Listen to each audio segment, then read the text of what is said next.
Hello mga kasangga, palabas lang natin sa panggabi. Malamig na ngayon kaya kung makita nyo yung aking windshield nag-fafag na mahamog na. Ano na kasi ngayon dito, papasok na naman yung taglamig.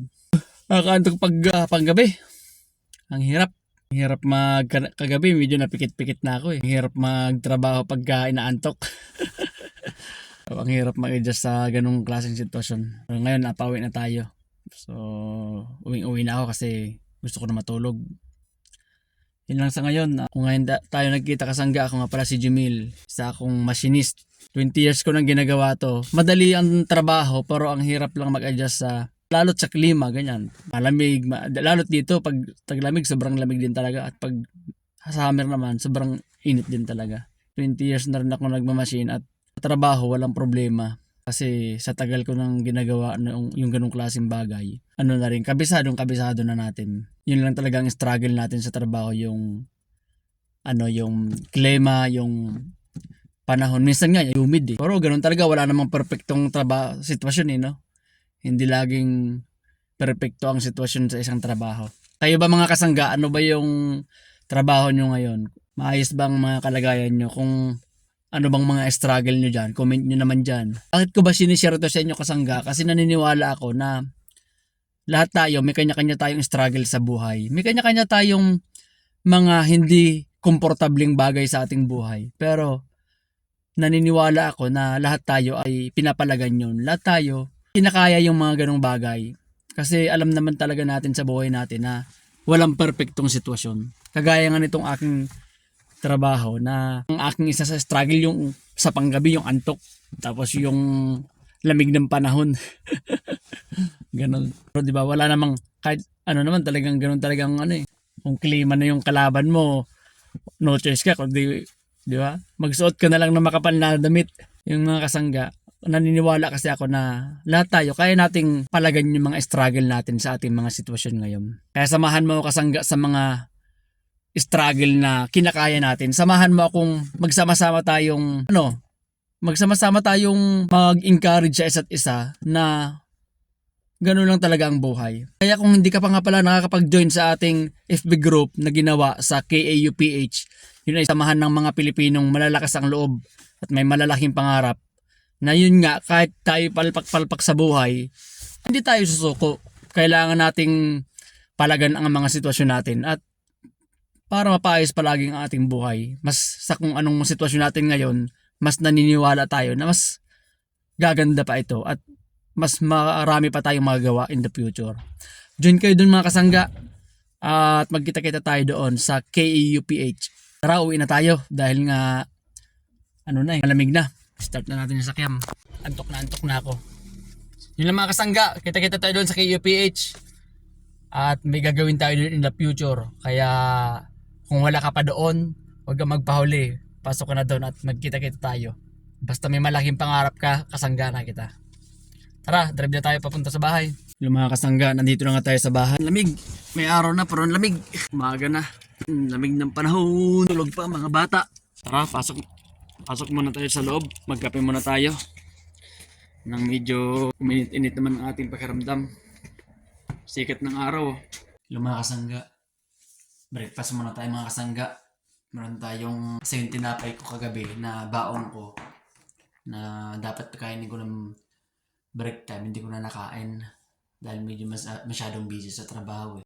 Kaya ito na lang kakainin ko ngayon, saka saging at saka kape. Turong na kape, dalawang teaspoon, kutsarita, saka wala nang asukal. Iwan ko, bakit yung sa kape? Kahit di ba sabi ng iba, pag gusto mong hindi ka makatulog, di ba? Mag-inom ka ng kape. Ako kahit tulad ngayon, after na to matutulog na ako. Kahit strong yung kape ko niyan, 2 teaspoon, 2 kutsarita, tapos walang asukal. Kahit strong yan, mahimbing pa rin ang tulog ko niyan. Hindi ako yung parang hindi ako makatulog. Hindi. Kahit naman hindi ako night shift, kahit papang umaga ako, basta kahit mag-inom ako bago matulog ng kape, hindi ako na nagigising. Hindi, ibig sabihin hindi ako yung mahirap makatulog. Sa katunayan yan, ang napapansin ko, mas hindi ako nakakatulog pagka walang laman yung wallet ko, yung pitaka ko. So, wala, mas talagang kahit tulog ka na nun, mulat ka pa nun. Ang sakit sa ulo nun. Para kang nananaginip ng gising nun pag walang laman yung pitaka mo, di ba? Dilat ka na gising nun. Tulog na dilat. Basta yun lang naman, ang kape, hindi sa akin nakaka-apekto kung kahit mag-inom ako bago matulog. Okay lang. Hindi siya yung parang gising ako. Hindi. Basta, yun lang sa akin eh. Sa inyo ba mga kasangga? Ano ba yung epekto sa inyo ng kape pag nagiinom din kayo? Tara, breakfast muna tayo. Rap. Hello mga kasangga. Tulog na tayo ngayon. Kapantok-antok lang tayo. Nagbabasa lang ako ng libro tungkol sa how to gain self-confidence and public speaking. Nakita ko to sa tindahan ng mga ukay-ukay sa Binis. Yung sa mga dinodonate na mga gamit. Nakita ko tong librong ito na all about public speaking by Dale Carnegie. Kaya luma na siya eh. Pero sabi ko, basahin ko nga para may matutunan din tayo pagdating sa public speaking.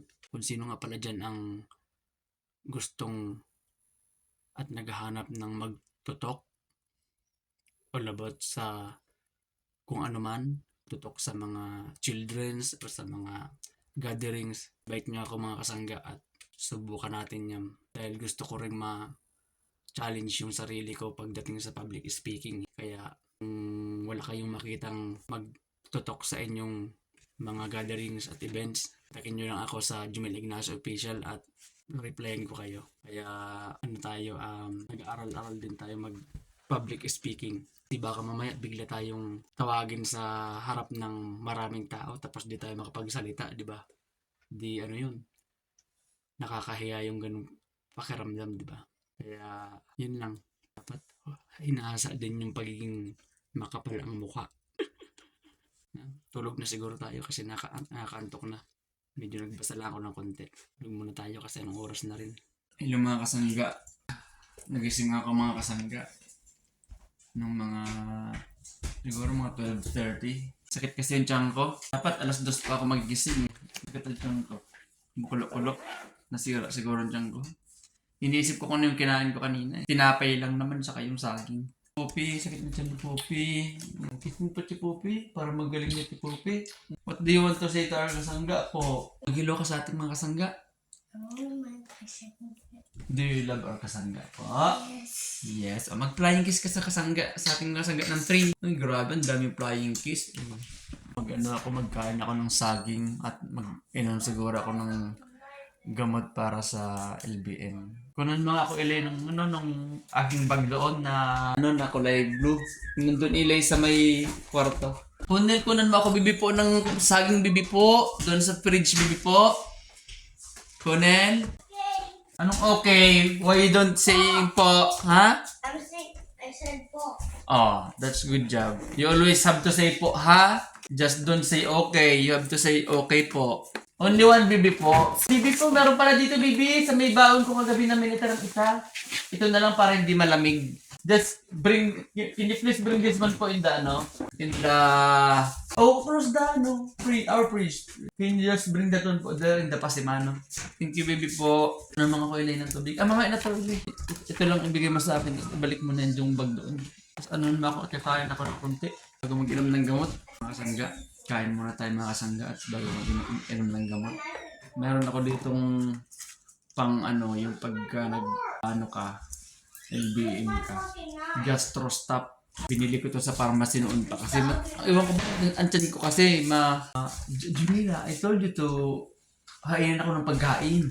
Binili ko kasi ito noon sa pharmacy na kasi ang tiyan ko kasi sensitive kasi din ang tiyan ko madalas pulo nga madalas pagka yung kunting lang ganun na kagad yung tiyan ko. Kaya noon lagi akong may ganito pag tulad nito na inaabot-abot na naman ako. Nagiinom ako ng isa. Parang diatabs to sa atin. Dito, gastrostop. Resita to sa akin sa pharmacy nung bumili ako para nasa ganito. Ngayon ako marating sa mga pagkain. Kahit naman, basta pagkain yan. Yung artist sa pagkain. Pero yung tiyan ko, mapili. konting ano lang sa tiyan ko. Gano'n na kaagad kumukulo-kulo na. Ewan ko, siguro gawa din kasi siguro ng sili. Napapansin ko pag yung medyo napapadami din na sobrang din ako sa sili. Doon minsan nagsisimula. Hindi ko alam kung yun yung cause din minsan. Hindi ko alam kung yun din siguro yung dahilan. Pero napapansin ko yung pag medyo napapadami ng siling kain ko. Gagawin yung aking yun lang mga kasangga. Kaya muna tayo ng konti bago mo yung gamot. Kasi mahirap na. Hello mga kasangga. Si Conel at si Eli ay inakamit nila yung si Kuya Api. Pagka yung nakikita ni Kuya Api yung kanyang mga classmates sa labas. Mga schoolmates. Can you show that to me? Paano nila ginagawa po? Yung pagka nakikita si Kuya Api at ang kanyang classmates outside the school, like somewhere outside like in the street, how they do it po? Sige nga. You maverick! I think there's another more, hey yo, something like that. Sige nga, paano? Example, Kuya Apis, Kuya Conel and Kuya Apis friend, just at Eli. Sige nga. Example, nagkita kayo, galing doon yung isa, tapos galing dito yung isa. Dali. 1, 2, 3. Yo, what's up? Yo, what's up? You Maverick! You Maverick! Ano naman yung pangalan natin, Eli? Ali? Oh, example. Dali. Oh, kaya kita, kasi Maverick dito, si Alice at Eli. Dali. 1, 2, 3. Yo, Maverick! What's up? Yo, what's up? Kasi may friend yun si Kuya Api na nun nga, pag nakikita kayo sa labas. Wait lang, paano pa? Sige nga. Ano ba? Sige, another, dali. Nagkita ulit kayo. 1, 2, 3. Ilang mga kasangga. Han, anong lulutuin mo ngayon, Han? Nilagang baboy. Nilagang baboy? Okay. Ang namon yan? Best nilagang baboy in the world? Siguro. Magluluto daw si Mommy ng nilagang baboy. Na best nilagang baboy in the world. Meron mais doon, no, sa sulok. Sarapan mo yan, Han, ha? Parang namnamon, ha? Ilang mga kasangga. Nagdigitara si Kuya Api. What is daw? What is the lamb? What is the lamb? Seated on the throne. Crown you now with many crowns. You reign victorious. High and lifted up. Jesus, Son of God. The treasure of heaven. Crucified. Yung mga kasangga, ligo na tayo. Masama talaga yung pakiramdam ko. Kumukulo yung tiyan ko. Hindi ko alam kung sana maging okay maya. Sira siguro yung tiyan ko dun sa may tinapay kaninang umaga. Yun lang alam kung kinain ko kaninang umaga bago matulog eh. Kasi kaya nagising ako ng alanganin gawa ng sumakit ng tiyan ko eh. Yun lang yung nakikita kong parang dahilan kung saan nasira yung tiyan ko. Yung tinapay. Bago pa lang naman yung tinapay, kabibili lang eh. Kaya sa fridge nga rin nakalagay kasi para hindi siya amagin pag nasa labas kasi. Kaya nilalagay namin yun mostly sa fridge. Ewan ko ba't ganun? Nag-inom na ako kanina ng isang tablet ng pang LBM. Kaya lang parang walang epekto eh. Napakiramdaman ko yung sarili ko kung magiging maayos ako maya na konti. Pag hindi, mga kasangga, pasok na tayo mga kasangga. Mag-alas 5 na naman at time to work na naman. Medyo pinapakiramdam ko yung tiyan ko gawa ng nakulo-kulo kasi yung tiyan ko eh. Sana wag lumala masyado para dire-diretso yung aking trabaho. Yun lang mga kasangga, kita tayo sa company. So mga kasangga, maraming salamat sa pagsama sa ating ngayong araw. Natapos na naman ang maghapon natin. Medyo kumukulo-kulo yung tiyan ko pero tinry ko pa rin pumasok. Okay, kung sana wag nang lumala. Yun lang kasangga, please share at subscribe ka na rin sa ating mga videos at para updated ka. Follow ka na rin at share mo na rin to kasi para marami pa tayong ma-reach na mga nangangailangan din ng ating mga vlogs. No?